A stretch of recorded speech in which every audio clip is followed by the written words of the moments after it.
പെരിങ്ങോട്ടുകര ദേവസ്ഥാനം ശ്രീ വിഷ്ണുമായ സന്നിധിയിൽ സംഘടിപ്പിച്ചിട്ടുള്ള 100-ദിന ഭരത നൃത്തോത്സവത്തിന്റെ 2ാം ദിനമായ ഞായറാഴ്ച രാവിലെ കുച്ചിപ്പുടി കച്ചേരി അരങ്ങേറി.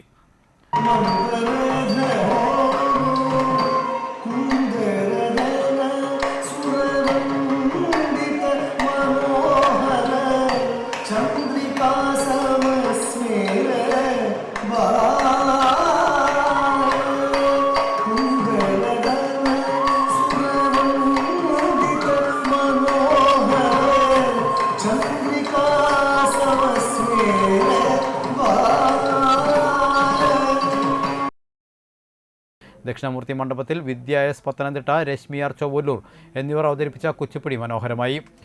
തുടർന്ന് കൽക്കട്ടയിലെ ടീം അനുരണനിലെ ഗുരു അങ്കുഷ്മാൻ ഗുപ്തയുടെ നേതൃത്വത്തിൽ മണിപ്പൂരി നൃത്തവും നടന്നു.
അനിന്ദിത മോണ്ടൽ, ശന്തനു ബെയിൻ, റിമിത പോൾ, അജിത ബെസ്ക്, ജയ്ത ബെയിൻ, കൃതികാനന്ദി എന്നിവർ നൃത്താവതരണത്തിൽ പങ്കെടുത്തു.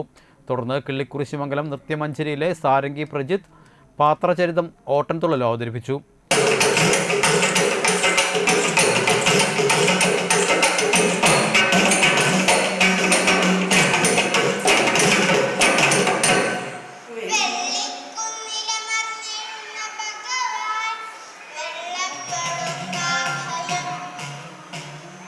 കലാപ്രതിഭകൾക്ക് ദേവസ്ഥാനാധിപതി ഡോക്ടർ ഉണ്ണി ദാമോദര സ്വാമികൾ പൊന്നാടകളും ഉപഹാരങ്ങളും സർട്ടിഫിക്കറ്റുകളും വിതരണം ചെയ്തു.